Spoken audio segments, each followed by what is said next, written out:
All right. Hello, hello, hello, everybody, and welcome to another edition of the Musings and Music Show. This is EGBE MBIWAN MONJIMBO coming to you on Vosaworld Radio as usual. And this time I have a guest with me. It's always a pleasure when I don't have to sit here and just keep talking, when there's somebody to talk to, especially if what we have to converse about is something as exciting and thrilling and inspirational as this is going to be. So I have a guest here and I'm going to ask her to go ahead and please introduce herself to us. So who are our guests going to be listening to and eventually watching for the next hour or something? My name is EYERE EGBE MBIWAN, married to Daniel TAKOR, late. Of blessed memory. Yes, God rest his soul. And so family-wise, that's your name. Family-wise, what would you say? You just mentioned the spouse, and then what else? Family-wise. Well, EGBE MBIWAN MONJIMBO, who is talking to me, is my niece. And very I have proudly so. Quite a few of them, many nieces and nephews. But suffice it to say, I come from quite a big family of now 13 children and many grandchildren. Opa Maurice Abotowo MBIWAN, who was himself a teacher in Basel Mission School in Tenesa and around Manu Division in Bachontai and Using in the early German days. And my mother, a princess of Nchang, born of Taiwanari in Bontemo Kota in Chang, who herself, called MBIWAN, could not read and write, but my father was a school teacher. And for that reason, he sent all of us to school, irrespective of whether you were a boy or girl, which was a very rare thing at the time, because many women my age and above could not read and write. They didn't go to school. In fact, I had a friend with whom we were born on the same day in Bikmaban, who until she died a few years ago could not read or write. Right. So we have to talk about how grateful we are, because then, because he did that, that's how you got to go to school. That is how eventually we, the next generation, have been able to get the education that we have gotten. So we are very grateful. You're right. Yes. You're right. Yes. And because then, I have a sister who is close to 90, who in her generation, she is the only one who can read and write in Kisonaba. Right. That era, that group of people. Yes. Now it's commonplace, and sometimes we don't realize how lucky we are to have been born when we were born and had the privilege we had. If not, yes. I remember when Papa passed on and we went to Bisgabang for the funeral, there was one of his classmates who came and said, hey, are you so and so? Because he knew the names of the daughters. And I said, yes. And he said he and Papa had been classmates in primary school, but that's as far as he got. You see, and so his children had not been able to do much more, but then that's the privilege of education. And so academically speaking, do you mind taking us through before this, the Chevening, prior to the whole Chevening thing? What's your parkour? Okay, well, I got my first school leaving certificate in 1964. The year from Basel Mission School in Tenesa.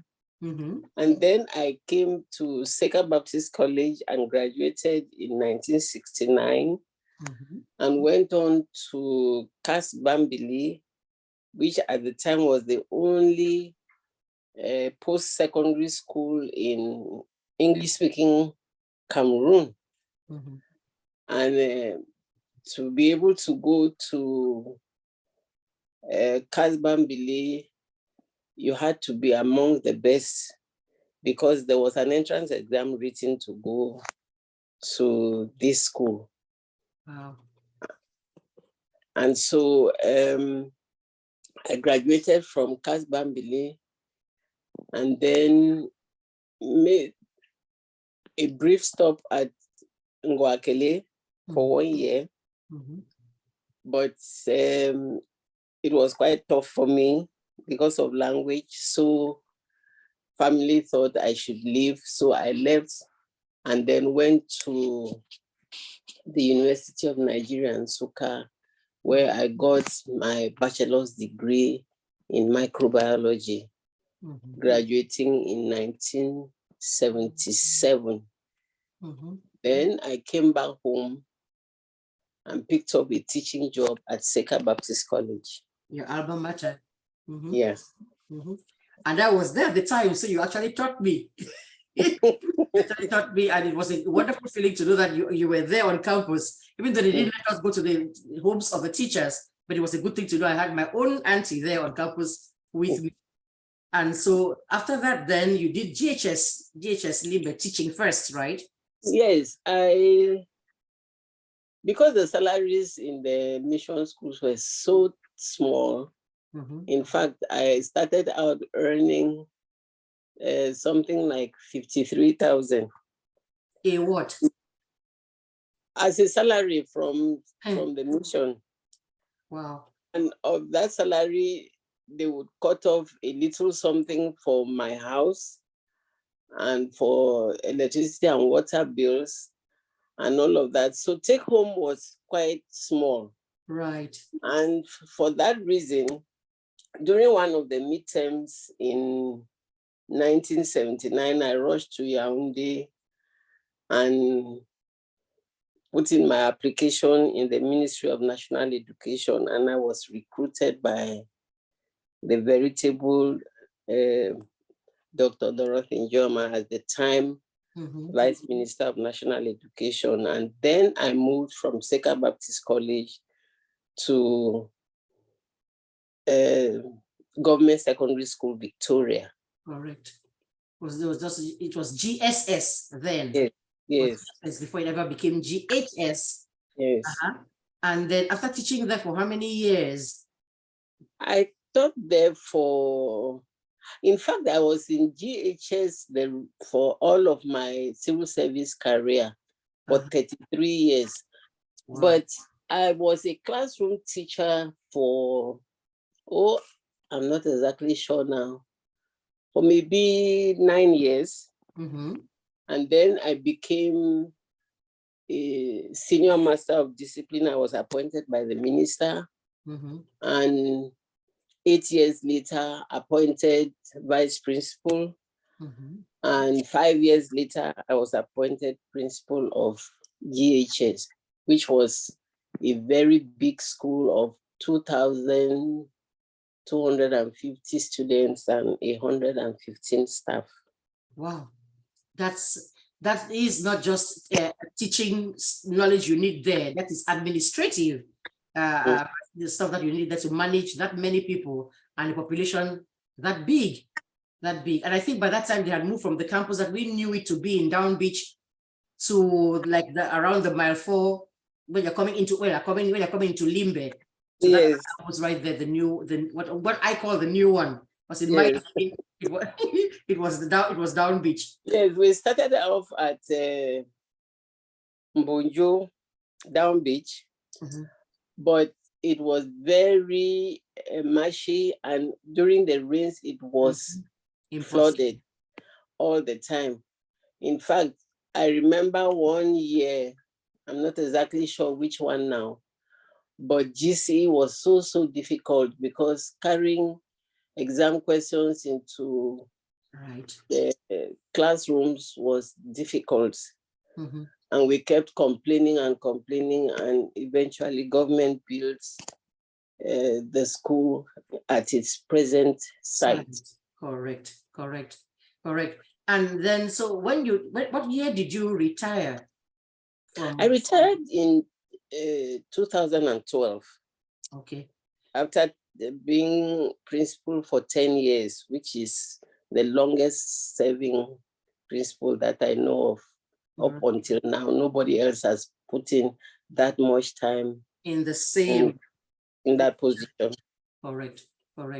And so after that, I know that you did some outside of academics. Now you were part of the council for a bit. Is it the Limbeck? Yes. Was that concurrently or after that? No, I became a counselor after that. From 2014. Okay. But before then, I was involved in a lot of church and community service. Right. I know with the Presbyterian Church, the PCC. Yes, because your congregation is the Middle Farms congregation. Yeah. Yes, but even at the level of the Central Church, I served in the scholarship board for 2 terms. I served in the health services board for another 2 terms. And presently from 2007 until now, I am the chairman of the Direct Partnership Committee, which is a committee of the church that liaises with partners abroad, most especially in Switzerland and Germany. Which kind of have ties, if you know the Presbyterian history, Basel. Yes. Those are the places which have ties to the Presbyterian Church. That's because they still give us a lot of help in terms of finances and personnel. So we liaise with them, and I'm chair of that committee, appointed since 2007. Right. Okay, that's a good background, a good solid. That's some of it, because we went into other little detailed things. We would be here for the little details are at the CWF level. Right. I was president of my local group in Bota Middle Farms. I was also financial secretary of the entire Pako South Presbytery. And then, of course, I served as chairman of the committee that set up Presbyterian Girls Secondary School, which is a very big school in Limbe. And at the local level, I was secretary of the congregation of PCC Bota Middle Farm for 15 years. Right now, I am serving as the treasurer of the congregation. Awesome. That and is I was elder in the congregation for 20 years. All these, as we go through all the things talking about, we see consistency, longevity, and the whole idea of dedication. Somebody determined to do something, somebody in a position, and carrying it through, following through with it, which is why when we are not getting to the major thing that is the reason why this show is here. But that background was very important, because now, what year was this again? 2019, 2018. What year was it when the traveling scholarship thing came up? It came up in 2019. Yes, but then I got admitted. I got the award in the school year of 2020-2021. Correct. And I think I had the pictures then, because I will ask you to tell us how all of that started. How did you go from all of what you just told us now to, hey, I'm going to just go ahead and go back to school? À quel âge, as they say, at what age? But let me go find one of those albums and see if I can share right here. No, this is going too early. Okay, but I can use this one right here, because this is what it says right here. This says the Foreign and Commonwealth Office of the United Kingdom presents this certificate of recognition to Mrs. MBIWAN EYERE TAKOR, who has been selected for a 2020-2021 Chevening Scholarship to study a Master's of Science in Education, Power and Social Change at Birkbeck, University of London, right there. And I think the next picture that we look at right here, it says, I can't keep calm, I've been chosen for Chevening, right there. That was you back when this, let me stop the share for a minute. So how did you get to this point? Do they advertise in the newspaper? What do they do? Because there were people who had heard of this existing before you came along. In fact, I got the information about Chevening, as the French say, au hasard, just in passing. My nephew's wife, Maja Mutanga, happened to have known that there was a seminar conducted by CAMCHEV, that is old Chevening scholars that have formed an association in Cameroon. So every year they set up seminars to sensitize interested people about Chevening. And so she knew about this and she just mentioned it to me and said, "Auntie, it'll be okay to go and listen." I said, "Listen to what?" Say, "It's a scholarship scheme." I said, "Scholarship scheme? Who wants a scholarship at 68 years? She said, "Chevening does not have an age limit." And so out of curiosity, I said, "Okay, I'll go." The workshop was at Guest House.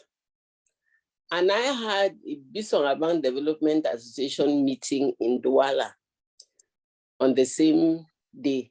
It was a Saturday. So I rushed to Guest House, sat there for maybe 2 hours and listened to them talk. And then when I got there, I found out that one of the conveners was my old student, a student I taught in GHS Limbe, Delphine Kunda, whom I did not even remember. But when I walked in, she ran to me and said, "Welcome, ma."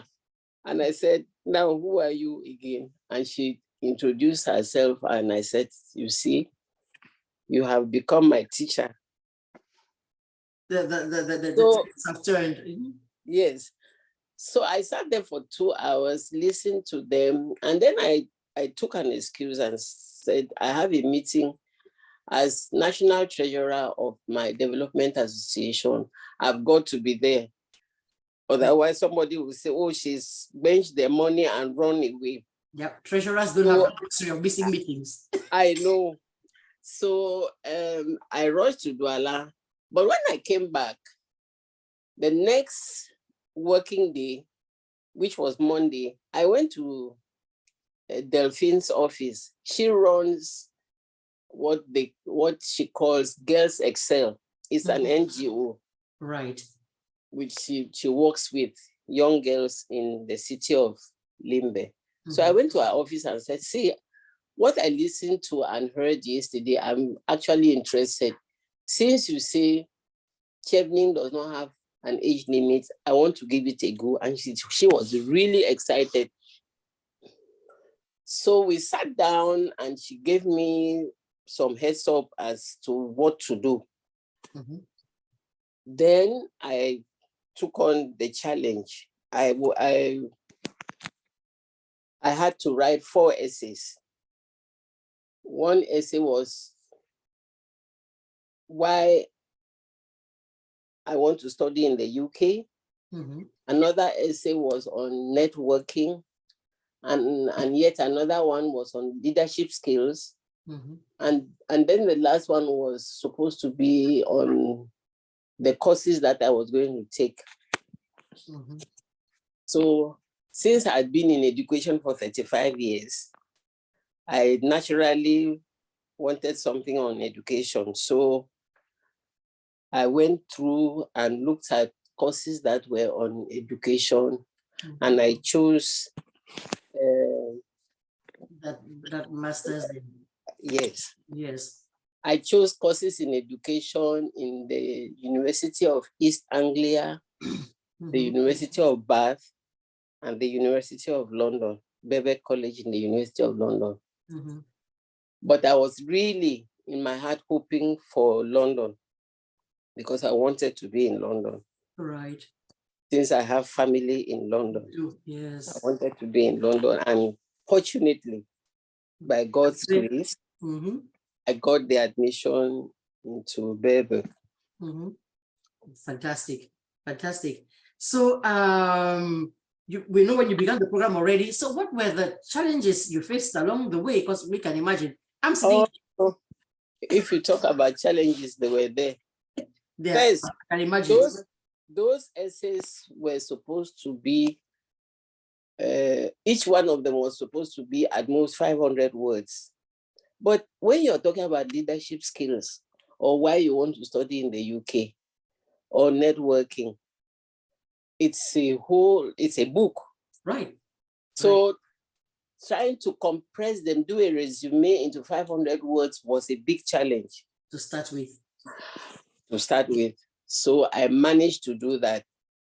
The other challenge was the deadlines. You had to keep deadlines. And don't forget, I had to do all of this online. Submitting my essays and all of that.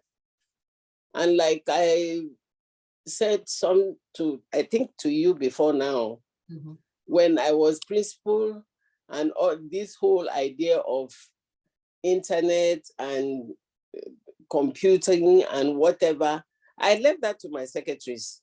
Right. So I would make my drafts, I will handwrite my draft and send it, and they will type and print and all of. So I had to do it now on my own. So I had to sit down and learn a lot of those basics, which was very challenging. Yes. The other challenge was the admission, getting an unconditional admission letter. I got a conditional one from BIRBECK. Okay. But the requirement was that I had to pass an English proficiency exam. Like the TOEFL things? Yes. Okay. Now, at the time when I had scheduled to go and write it in Douala, that was when COVID struck. I was just going to ask, because those years, the 2019, that's why it's called COVID-19, even though we didn't know it was really there till 2020 and then it hit. Yes. So all of the exam centers were shut down. And I was frantic because I needed that for my university to give me the unconditional letter. Right. And so the university itself sets an exam for me to write. I remember talking to the admissions officer and saying, but when I talk to you, I'm speaking in English. Why do you think I cannot follow my courses in English? She said, Madam, we need the certificate that you have written the exam and passed it. And I had to do the exam, listening, writing, speaking, and whatever. Now, when I wrote the exam, the first time I had to have at least 6.5/9 in every section. And in one section, that was the required minimum. Right. In one of those sections, I had 6/9. So they said I had to repeat the exam. You can imagine what happened. I have been chosen for Chevening, so the scholarship was available, but I did not have a school to go to if I did not pass. I would not have a school to go to if I didn't pass that exam. So I had to do it a second time. And then, of course, but I passed in every other section with 7 and 8/9. I had to. So this was a big challenge. And I remember being frantic. I called my daughter, who lives in London here, my second daughter, EGBE. And she said, Mommy, you always taught us to go down fighting. So you've got to fight. You've got to write that exam and pass it. Yes. And I said to myself, if I don't pass this exam, what will these children say to me? Exactly. What we know that you have taught us, the person that you stand for. You have also all that talk all these years now, we just talk. Now is the time to actually walk the talk. So I sat down, and because they send you sample questions and all of that. But I know why I missed that mark. I think I was not just used to the accent of the individual who was asking the question, because this was now listening comprehension. Right. And I had to understand the question. And then, you know, the questions are very tricky. They are not difficult, but quite tricky. Right. And if you miss the mark, that's it. Right. I know. But finally, I passed it, and the rest got a conditional letter. Yes. And I got that admission and proved to your own children that you can still tell them, no, you need to do this because you proved it your own self. So parents, be very careful what they say. If you cannot walk the talk, better not be saying it. I know. No, we were ecstatic and really proud and really happy. I put the whole article there on Seeker Pride when you were going to start, and then COVID happened along the way. Now, did any of the difficulties that you experienced, were any of them tied to age or gender? No. It didn't. That was the beautiful thing about it, and that's the beauty of chevening. Nothing about gender, nothing about age. But I remember the kind of people you call bad belly people. Right. When I went to the visa application center, the boy who interviewed me for my visa, who took my biometrics, said, Mommy, why do you go take this scholarship and deprive a young person from the scholarship? Yes, he said it right in my face. And I said, well, it was a competitive thing. Exactly. So if out of 600 people who applied, 13 were chosen, and I'm one of the 13, it shows that it's by merit. I merited the position. So clear merit. So I have no regrets for accepting this award whatsoever. No regrets whatsoever. The person that you are thinking is a younger person just needs to go take the thing. And if you had passed, you'd be one of the 13. The year before, were you the one who took somebody's scholarship? The year after. People are ridiculous. Totally ridiculous.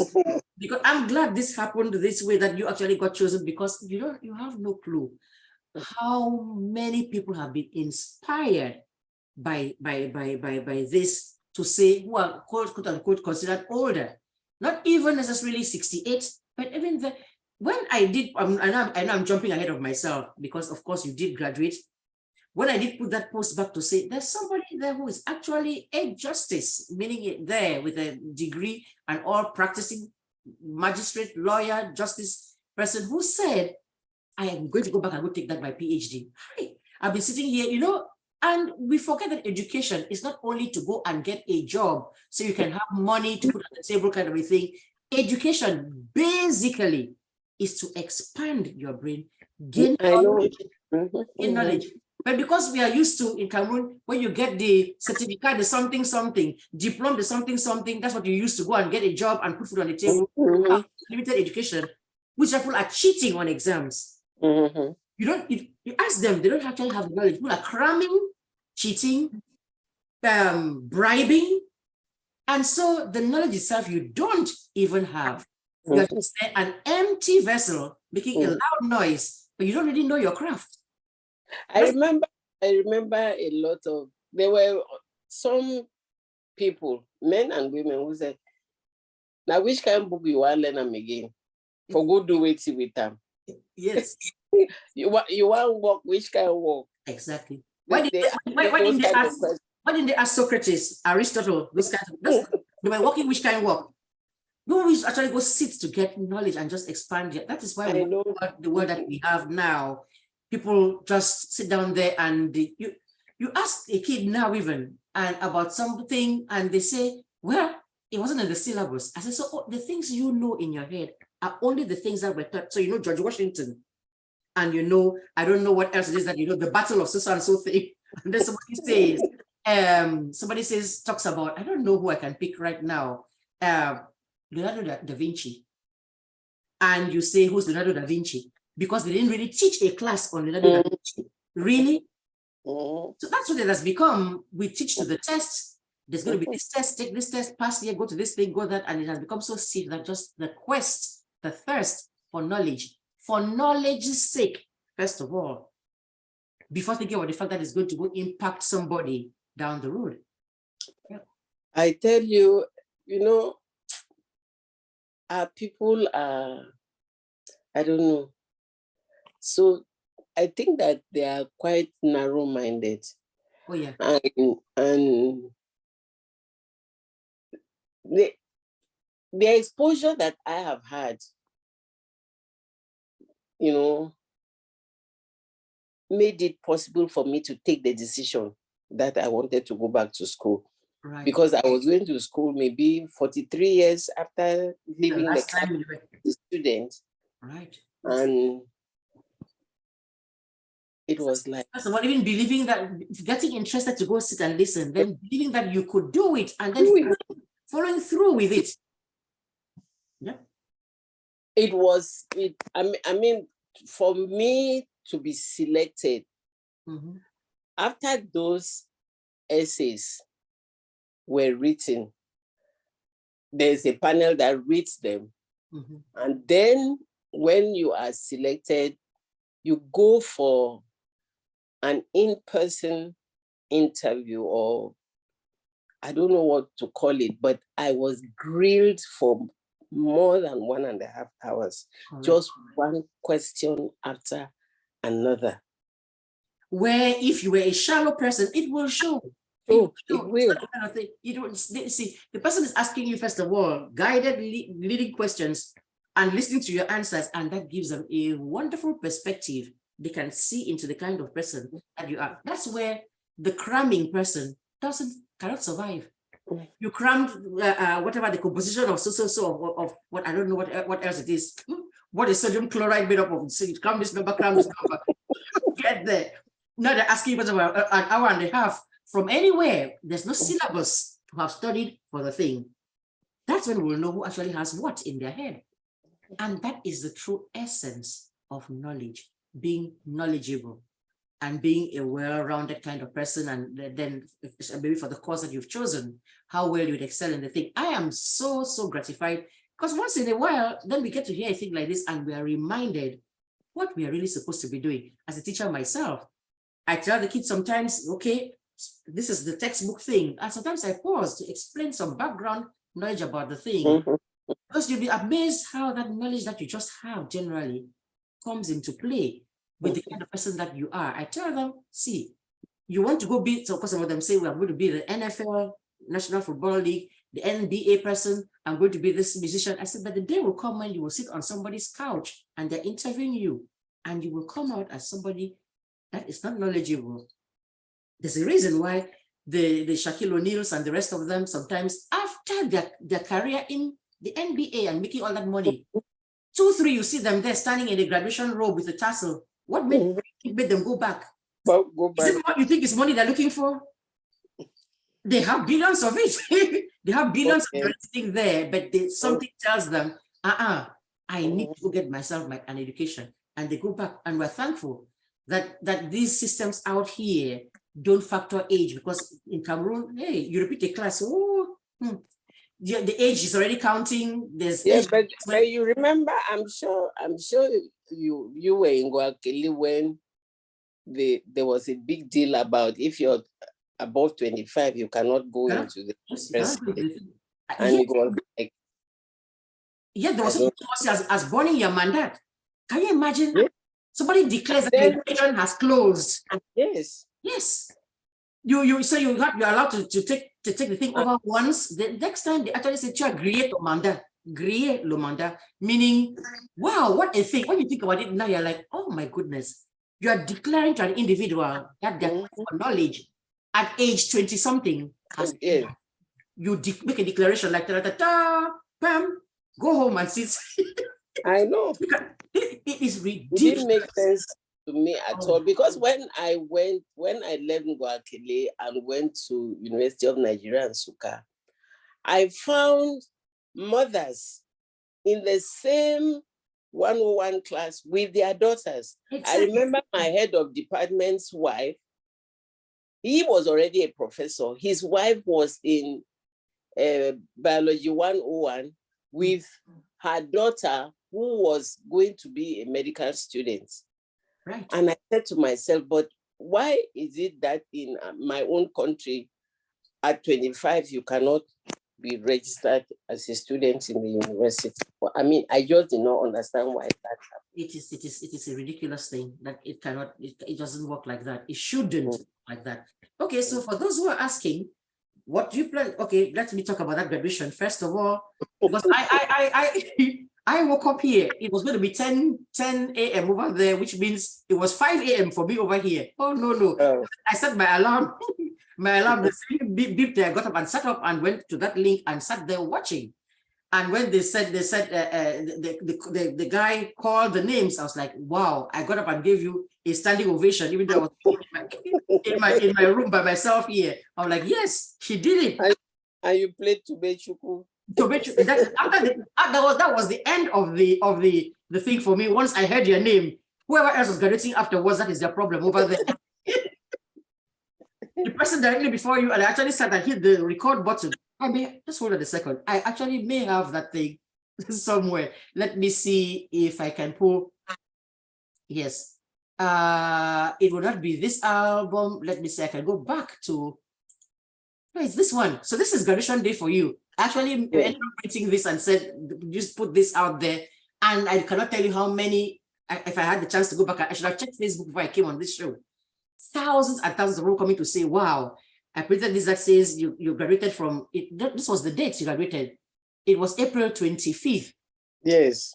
2023. I put the date on there and with an MSc in Education, Power and Social Change. And I remember saying to you that, see, you don't need to go do anything more with this particular degree because that is already social change that you have effected.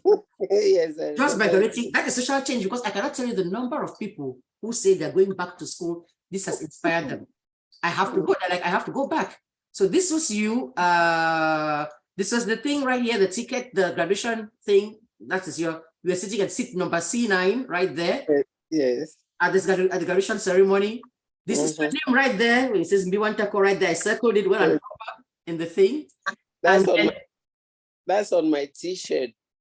Okay. They have it. The T-shirt like the have names. Okay. I just said I thought it was a booklet. I thought it was a graduation booklet that was printed. That's a T-shirt. No, the booklet was there as well, but that particular thing is on a T-shirt. Yes, this robe like this with this extra sleeve thing that goes on the hood, big deal. Big deal. There you are in all your glory. I'm like, EYERE, go, girl. Awesome. This is you going out there with that. You don't know what it did for some of us.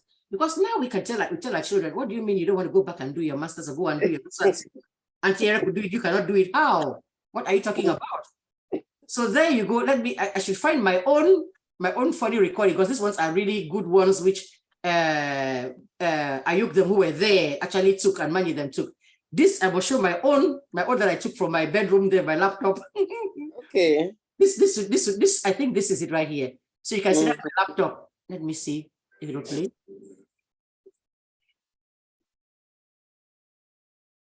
Okay, are you coming up there? That's you coming up. Yes.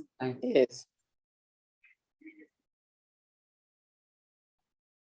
So there you are, coming down walking down the thing, and I was sitting here going whoop whoop.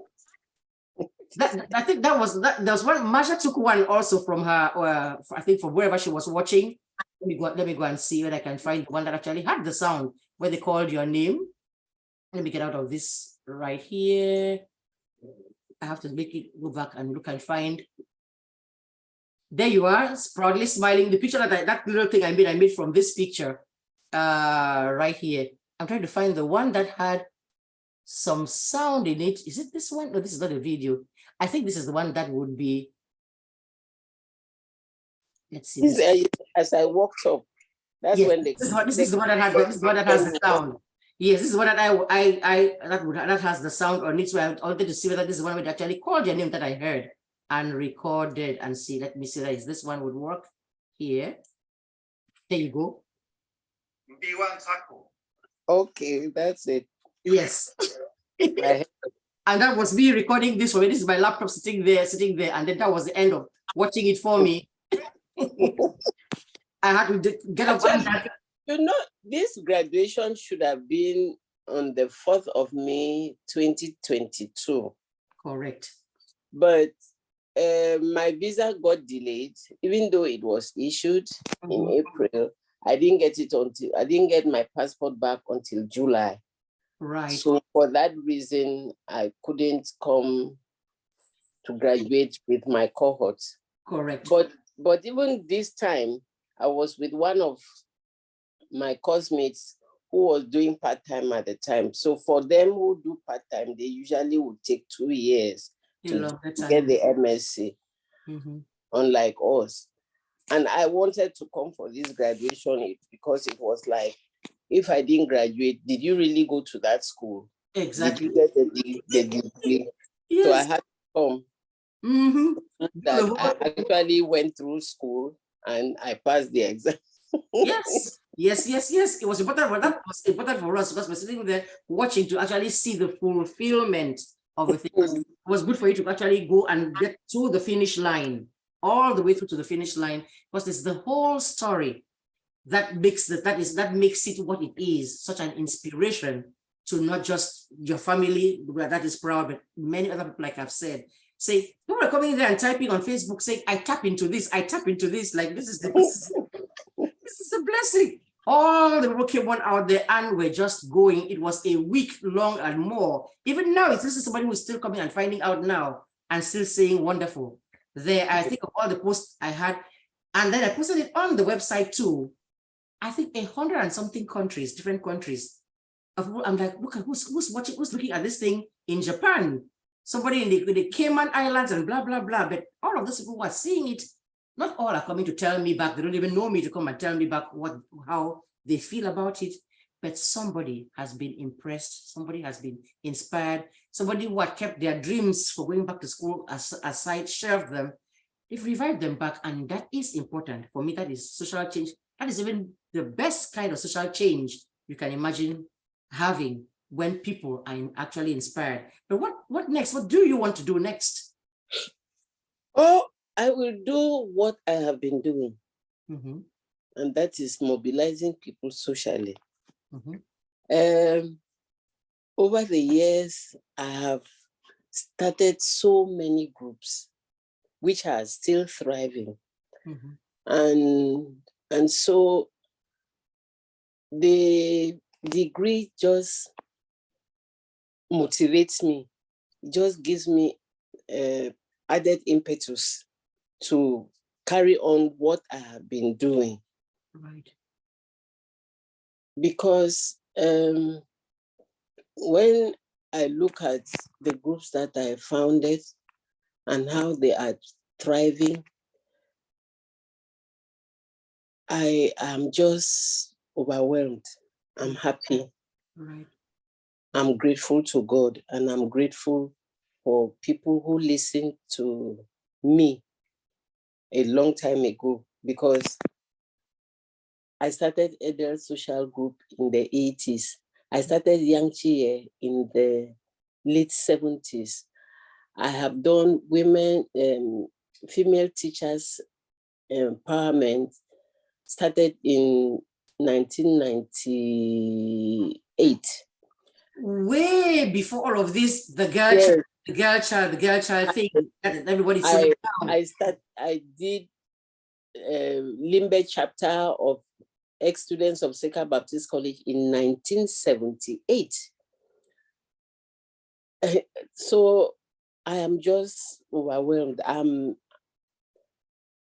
I said to myself, this course has simply, shown me that what I was doing was something that was worthwhile. Right. And so I'll just continue building on those blocks. Correct. And find different ways, because sometimes when they say you cannot be too old to learn, you cannot close your mind to learning. It's only when you get into a casket and are lowered down into the earth, stop learning. If not, when you have that kind of closed mind and either think you know it all, there's nothing else new for you. How can you possibly be like that if you're not God? Only God is omniscient. You learn. I learn from the students that I teach every day, especially in this of technology. And the kid comes and says, oh, no, you can do what? I'm trying to show something on the Promethean board right there. And I'm going back to my laptop to go hit something. The kid is saying, man, if you just hit the thing right here, it will work. I'm like, really? Come show me. And they come and tap the thing. I'm going, wow. So I've been going back and forth on this thing to my laptop when I could do it right here on the Promethean board. I just learned something. At 58. If I had sat in my house saying, I've got enough degrees, let me just chill. That's one more thing I know how to do. That's making things easier, making my lessons better. So I can deliver the lessons better. The things I have learned, even I was teaching in Cameroon before I came on out here, but what I've learned about the methodology, about child psychology, about how to approach things is light years different from what I knew. And I'm grateful for how I tell you, Makwe, the things I learned, that is, I found out that I did not know much. Exactly. Because in this course, I took a course in the Department of Law. And I was very interested in Michael Lipsky's book, where he talks about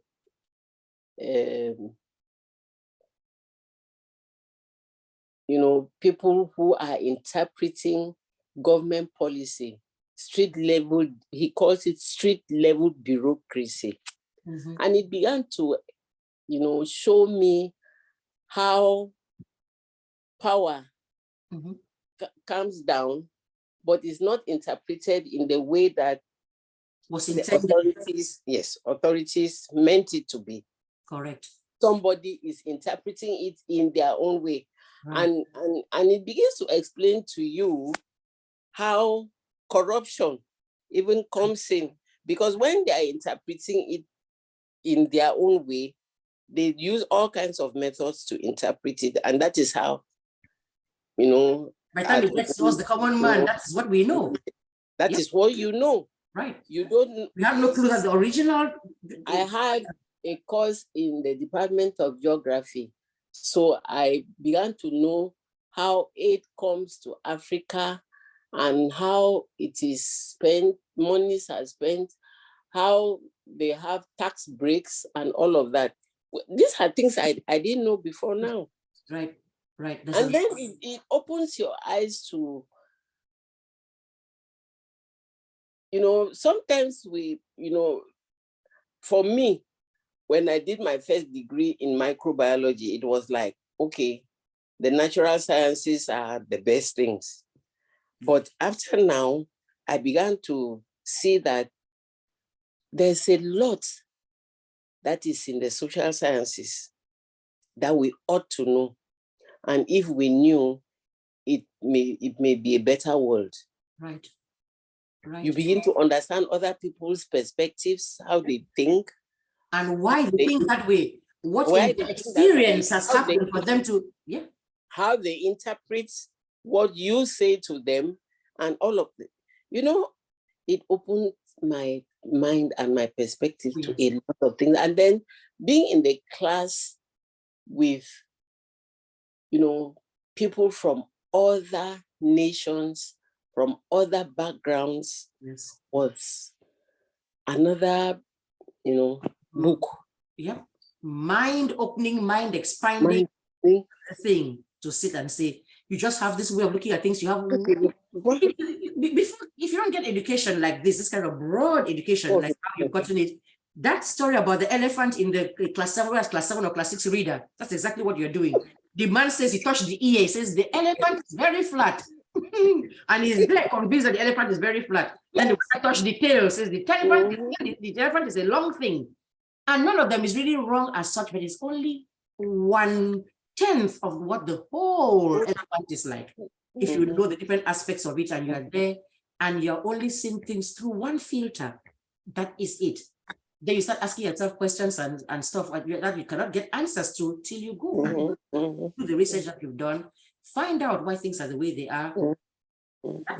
It's amazing. It's amazing, and I'm really, really, really proud of you. I had to have you come here and speak about it and just talk about it so they can see the real person and what makes her tick and who she really is. And so we're proud.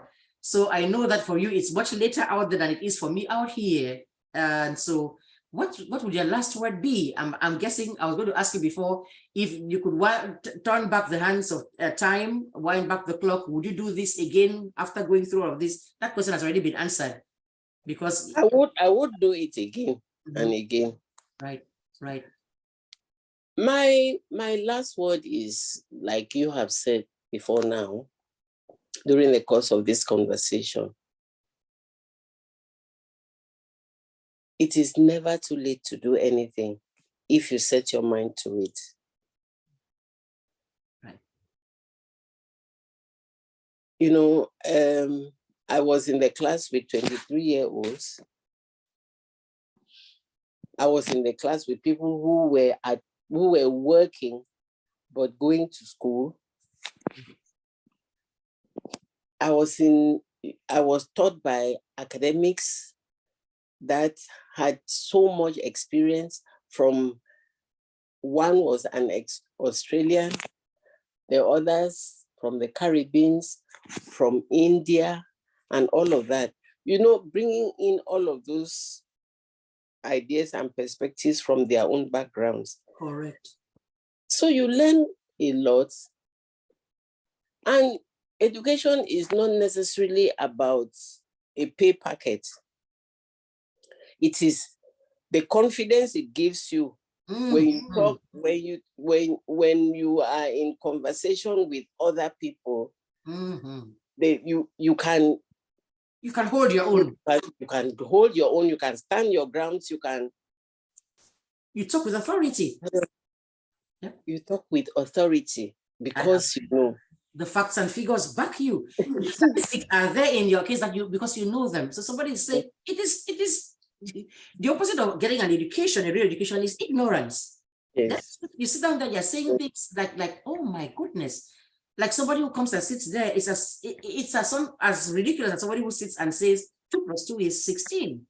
And they're like, no, it's not. I know 2 and this 2 thing, if you add them 1, 2, 3, 4, that's what it is, because you know all about that. To somebody else, it goes right over their heads. They don't get what they're talking about. And unfortunately, most of the time, you mentioned it, what people don't know and what they don't understand, they tend to ridicule.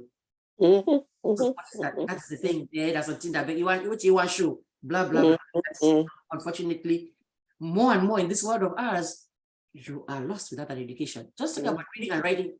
Just go through an airport.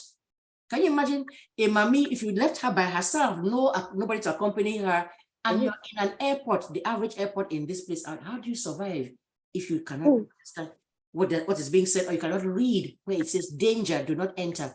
You'll be marching head for, like left, right through to your death, going on the thing where you don't know what it is that you're doing. And we may see it like that for some certain things because those things are obvious. But it's just like, imagine if I picked up a book now written in Mandarin Chinese. So all the word that's in that book is inaccessible to me because I can't read in Chinese. So whatever we can do I would back you up on that any day, anytime, to say, fantastic job you did there. We are really proud. And I'm glad to personally see that your story has already inspired so many. And I know that when they watch this or listen to this, as the case may be, somebody too will be inspired again to go do likewise. You see somebody's example, you admire it, you applaud. The next step is do not necessarily go to University of London, go get an MSc in so thing. No, Go to the next class. Anyway. Go to the next seminar that's down the street there instead of going. Yeah. I mean, inspired. There are still in my country, of course, you know, there are still many people my age who cannot read and write. So it is not going back to school is not necessarily going back to a university, right? But going to acquire knowledge so you can read and write. So, I mean, in the 21st a new skill, even if it's to find get a new skill and all of that. Correct. You're sitting there, you don't keep one going, I say, best time, I say, so come and fix me this phone, come and show me. Figure it out yourself. And then the independence it gives you, because you can now function on your own. You don't have to call somebody, come and say, what are they saying in that thing over there? What are they doing? So thing. It's an amazing thing. So we're hoping that somebody will pick up whatever it is that they have been thinking about and just saying, no, it's not for me, it's too late. Just go get a skill. Okay. Get yourself a skill, but be able to read and write so that you can function in a digital world, a technological world, world that has evolved. That's it. In the past, in the 19th and 20th century, maybe people survived without going to school. Now you simply cannot. Yeah. It's difficult. Really hard. So go back to school to just get these basics, not necessarily a degree. Right. Right. And you can do it now, even if you are 71 like I am. There you go. A very hale and hearty 71, by the way. grandma carrying Chamchi dancing 71. I tell you. So no, you give the rest of us hope, coming right behind and saying, please, life is barely half done. I'm going, there's a lot still left ahead to still do. I know. keep going. So all right then, I'll let you go then and say hello to my namesake for me over there and the grandchildren that keep increasing in number. I know. So thank you. All the glory to God. I give him the glory. Amen. Thank you very much. Thank you, Vosaworld, for having me. My pleasure. Our pleasure. All right then.